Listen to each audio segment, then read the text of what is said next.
I'm Charlon Miguel from Education. Sumali ako sa The Voice of PUP-SMB dahil gusto kong i-represent yung College of Education.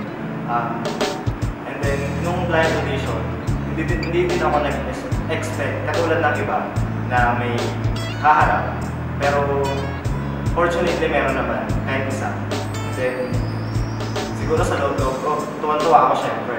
Kahit iba, gusto ko si Sir Belis yung pumarap sa akin, pero hindi si Ma'am Bing. So, no choice dahil siya lang din. Pero, since naging professor ko din si Ma'am Bing, at nung nagkasama na kami sa mga practices, syempre, nagkaroon kami ng bandings na hindi matatawaran ng kahit anong prize. At siguro ang challenger ko sa laban na to, si Rodolfo. Kasi sabi nga nila, kapareho ko daw siya ng boses. Kapag naririnig siya ng iba, kung panis daw ako, yun ang sinasabi nila. Pero ang edge ko, doon sa kanilang apat, siguro yung running melismas at paano ko nalang dadalhin yung kanta, paano ko i-deliver yung pyesa namin, at paano ko i-modulate yung boses ko kumpara sa kanila. Yun lang.